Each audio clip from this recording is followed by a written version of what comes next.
Hey guys, Jason Fung here, architect working in Toronto. This is a four-part series to talk about how to become an architect. The first three parts, it's the education, the experience, and the examinations. The fourth part will be about starting your own firm. So this video is part two. It's about the experience. What's it like working in an architecture firm? So follow along and enjoy. You might be a new grad. You might be someone in school right now that's about to graduate and applying around to different firms to work. My first piece of advice: don't be too picky. Like, no matter where you work, you're gonna learn something. So don't be like, I really want to work at a small firm, or I really want to work at this medium-sized firm or this large firm to get these particular experiences. Largely, you're going to learn something no matter what. And even being like ground down at a firm that is not great is something that you will carry with you for a long time. So don't be too picky. You just gotta get your foot in the door. That's my first piece of advice. The second piece of advice is, you know what? I'm just gonna talk about it. So, how do you find a job? And there's a bunch of strategies. So, when I receive applications for jobs, I might not be posting. I'm just I'm doing my day to day, and I get every so often applications out of the blue. Largely, I'm not ready to hire anyone. If I'm not posting a job, it means that our bill is full. There's like every seat is taken, or the business can't support another employee or another staff member. So don't feel like just because there's no callback, there's no response back, it doesn't mean that we don't like you. It's more like there's just not a place right now. It's like we are full. But you need to prepare a CV or a resume that's basically talking about your experience, which at this point is lacking. There's not much there. You got some university in there at best. And a portfolio. We talked about this in the previous episode about a high school portfolio to get into university. You should have a portfolio to get your first job. Those are the two things. I like reading cover letters. I like seeing what people can write, what they can say about themselves and their relationship to the particular firm they're trying to apply to.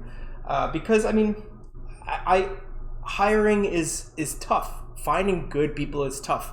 And if you can set yourself out from the crowd with a cover letter that says, hey, Mr. and Mrs. Architect, whoever it is, this firm, this is what I've found about your firm based on online or whatever, or from a phone call or whatever. This is what I feel you're about. This is what I'm about. We should work together, or this would be a great fit for us. There's 3 paragraphs right there for the cover letter. Done. So really think about that. A cover letter is worth its weight in gold, and well-crafted writing is quite important. I didn't learn that until quite late in life, and I wish I had done better in high school or applied myself in high school with writing. But you'll be writing so many emails in the working world and writing by text or by chats or things like that. And there's a professional level of that. All the shorthand of the LOL or all those kind of things, it's far less prevalent in the working world. It's formal, it's still very quick, but it's full sentences, and you need to come across as a professional. So that kind of bleeds into communication. Like, you have to be a good communicator, and the working world is not kind to people that aren't good at communicating. So that goes into speech, that goes into your writing and editing. So don't just going back to the CV, don't just put everything that you've done in your life. In the working world, we like to see education, where you went to school. You don't have to put high school in there. That's kind of we don't really care what high school you went to, but It depends. Some people went to very specific high schools and maybe there's a connection there. I don't know. If you have any work experience, I tend to appreciate, even if someone worked at a McDonald's, I appreciate that it's like there's some work experience there. It's you have to work in a team, you have to deal with some nonsense coming in the door, you have to work under pressure, time pressure, you have to get things done. You're not paid that well, like there is something to say about an odd job. So don't be embarrassed to put that in. If you happen to have other architecture experience in there, that's great. Put that in there too. It's going to be tough to fill a page at this juncture in your life. Sometimes people like to put travel in there. I find it's kind of nice to know that you've been to different places because there's nothing else to write about at this point. That's about it for the CV. I mean, you could talk about some skills and stuff. I expect if you're coming out of school, you can draft in AutoCAD, you can model in Revit, you can use SketchUp, you can use some kind of rendering software. We use Enscape in our office. You know the Adobe package, the suite of software. You know how to use Microsoft Office. You don't need to, like, some people have like these kind of grades or levels of ability. I would just list it. I mean, whether I expect that you're good at it, and in the interview, if you get to the interview, then we can go into specifics of like, how good are you at this, or how comfortable are you with the software that you've listed here. Try to get to the interview. Like that's the goal, is you got to get to the interview. And if you show that you're not as good at AutoCAD than Revit, you might not be able to set yourself above someone else. You don't have to put your address on CVs anymore. I mean, an email is fine, maybe a phone number. You don't have to mention that, but I mean, in the interview, I like to ask, whereabouts are you based? Can you drive? These are not really qualifiers, but it's good for me to know that you're able to go to a site, or you can meet me at a client's house, or you can meet me somewhere that's out of the transit line system. So I recommend, if you can't drive yet or you don't know how to drive, consider it as a life skill. It will do well for you in your career as an architect, because our jobs are to go to places and to see sites, and having that extra ability, it's just a plus. It's not a qualifier. We shouldn't discriminate against people that don't drive or cannot drive, but it is certainly something that is a benefit to you. And again, going back to not being too picky, I mean, salaries are low. When you start at the bottom, coming into the working world, don't expect too much. The idea is you've either finished or you're in the middle of school, you're getting that education. The experience side of things is also your next chapter of education. You will realize very quickly that everything that you've learned in school, almost most of it is not that applicable to work. There's a different kind of pace to work. It's you're running a marathon rather than quick spurts. The work that you're doing, you're not in total control. It's like you have to design this box store or whatever it is, this whatever thing that you might not believe in, but you're still learning something. You're learning how a building comes together. You're learning about site planning. You're learning about parking space sizes. You're learning about all these weird things, building code, zoning bylaws. These things are less talked about in school, where school is like very theory based. We talk about Le Corbusier and different architects and time and urban planning and big idea kind of things.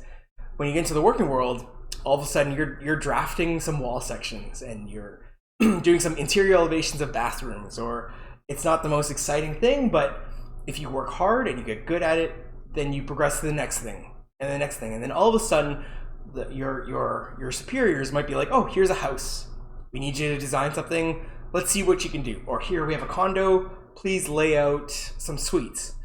And that is daunting. So typically that happens because it's time consuming.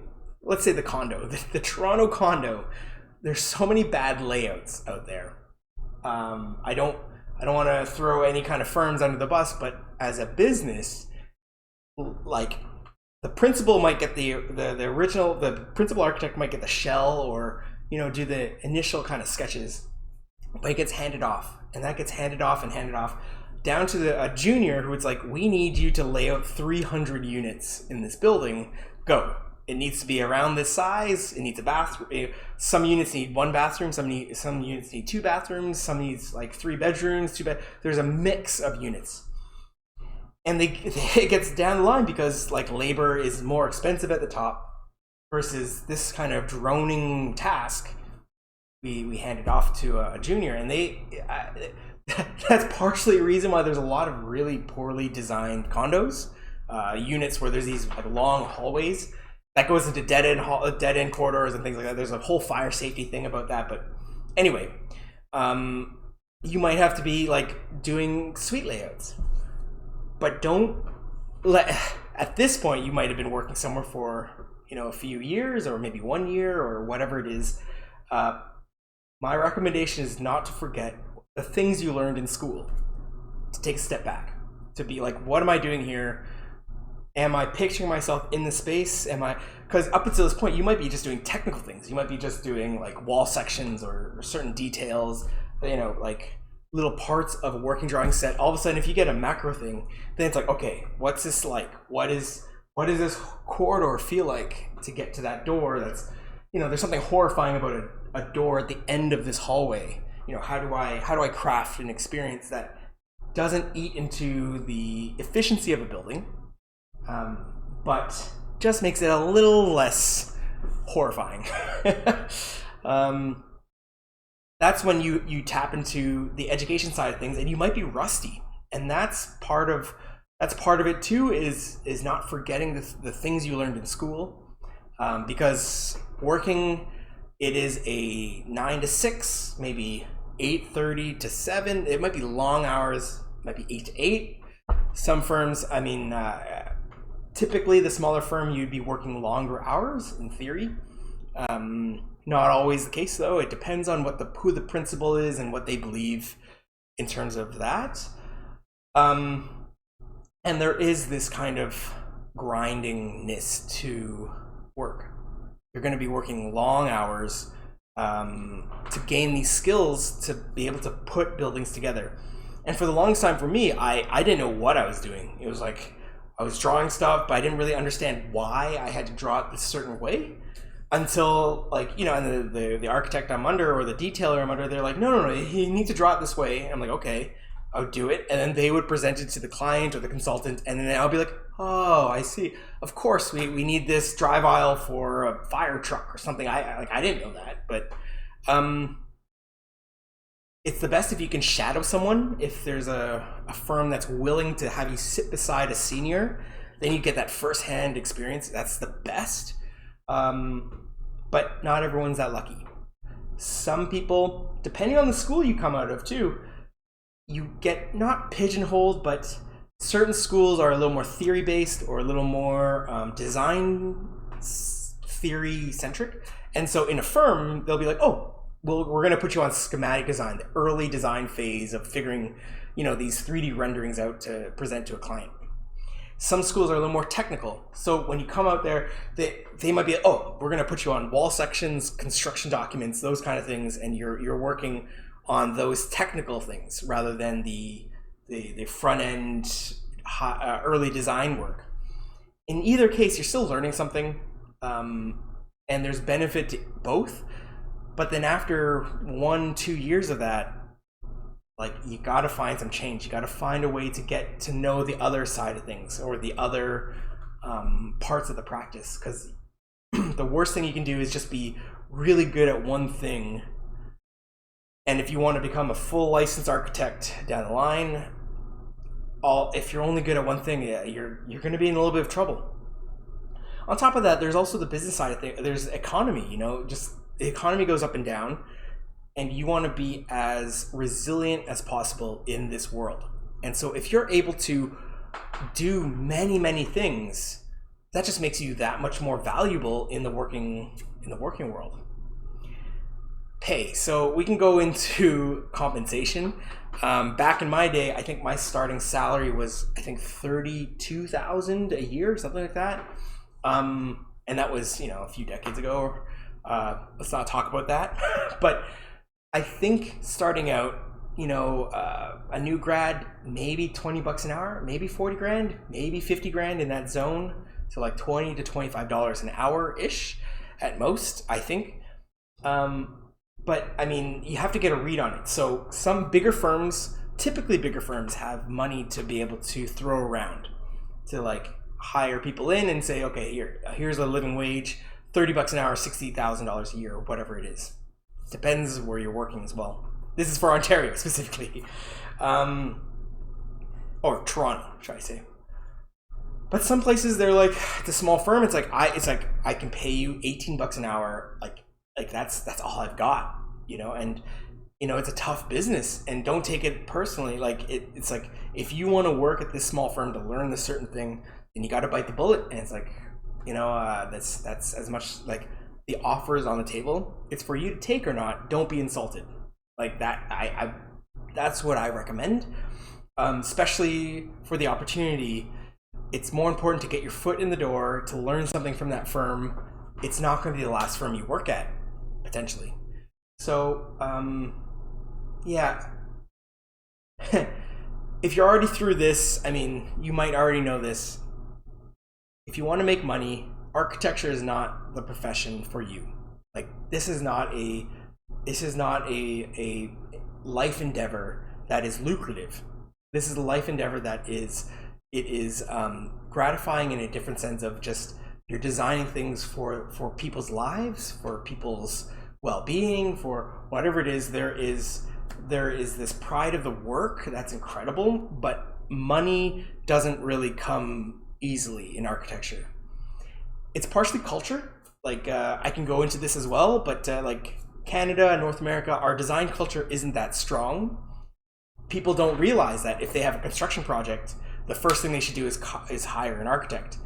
Typically here in Canada, the first thing homeowners think about is hiring a contractor. It's backwards. Like, you need a vision first, you need drawings, you need something, and then the contractor can execute that. In other parts of the world, it's better. Like in Europe, people understand. Hire an architect, then you get a builder. It's very clear.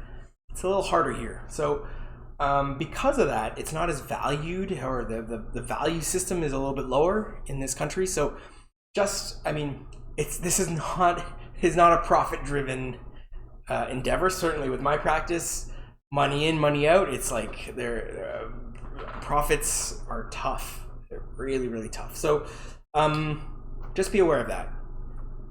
If your sole purpose is to make money, go into maybe real estate or finance or something else that money flows better. Architecture is very much this up and down, and it's hard to get paid. It is very difficult. So that's my word of advice on that side of things. Also there's health benefits too. So architecture firms, because the business is so tough, not a lot of small firms can offer some kind of a health benefit package. For my firm, we use a health spending wallet. So each person has, like, whether you're a junior, senior, associate, whatever it is, you get a different amount that you can allocate towards medical purchases. So it's like drugs, eye, dental, whatever it is, and it's out of a wallet. So it's a set of money that you can spend. In some other firms, they have the more traditional insurance policy. So it's like you have to pay in $70, $80, $100, whatever it is, a month for this benefits package that will cover 90% or 80% of health spending. So like, you go to the dentist, let's say it's $150 or $200, whatever it is, it'll cover 90% of that, but you're still paying into this program that's paying back into it. Largely, in a big firm, the younger staff are basically paying for the insurance of the older staff. It doesn't really work in a small firm. Like, that breakdown, all of us are relatively young. There's none of this larger hierarchy. And as people kind of age through the program, then they see the benefits of that system. For my firm, I love the health spending account. That works great. But again, just like when compared to other professions, architecture isn't great for insurance, health insurance. Be lucky. Consider yourself lucky if the firm that you're at has something. So we went through pay, we went through insurance. What else? Vacation. Typically, not a lot of vacation time. I mean, just like school, you are pouring into the projects that you're working on. And this is a weird thing. So architecture firms it's a white collar job, but it's kind of blue collar hours and work. Like it's restricted by how much you can draft and model in a day, right? So it's actually very labor intensive in that way, even though it's kind of it's a seen as a profession, as a career profession. It's grinding, versus some other white collar professions. It's like what you know in your mind. It's less about how much you can type in a day or how much you can draw in a day. So there's this aspect of grinding time, and so from school, if you can focus on it, try to get really good at what you do in school. Try to get fast at using software, because the faster you are, the better it is in a firm. All of a sudden you can get your tasks done and you can go home early or go home on time. Yeah. At my firm, I believe that the staff, they should have a good work-life balance. So they go home on time, and then they can have dinner, and they can experience life, and they can go travel and all these things, because I want my clients to see that we're having fun, we're living a life. I've worked in firms where it's like you work all weekend, on projects, and then you're kind of wigged out. You're kind of like just done. And so you see a client, and it's like, "What'd you do this weekend?" It's like, "Oh, I was working, sitting on my desk." If I was a client, I don't want to hear that. I want to hear that you went to Niagara Falls for the weekend for some arts festival or something, or you went and saw a concert, or you had dinner at this really cool restaurant, or you saw friends and talked about a new movie that came out or something. Life, and I believe that's actually what crafts a good architect. That's what shapes a good architect, is having a life. So, playing sports, whatever it is. So that's my mission statement. However, the irony of that is, for me to get here, I had to work really hard. So, I'm a little bit of a walking hypocrite, but at the same time, I want my staff to be really happy. So, I think a good place to work is somewhere that the superiors want you to live a good life. At the same time, if you land your feet in a firm that is pretty tough, where it's like long hours, things like that, you'll learn a great deal with that. You'll end up, every day you're going to have 3, 4, 5 more hours of learning something than someone else that's at a softer firm, at a more regular office. So think of it as your own evolution, and think of it as your own training process, and how much you put into it, you get back. So that's a bit about the experience side of things. You also will connect with people. So the people you work with, they're going to be all at different levels in their career and their life, their path.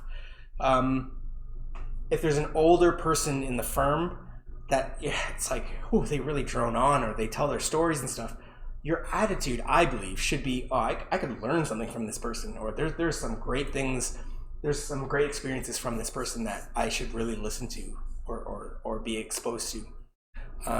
Don't try to keep your prejudice at bay. Certainly I had my understanding of the world, and it was wrong in so many ways, and I've come to grow from that. So preconceived notions, all that stuff, be an open book in the firms you work at, and learn something. That's it for the experience side of things. Follow along. The next one is about the exams, how to get there, and what it's like. And thank you for tuning in. See you next time. Cheers.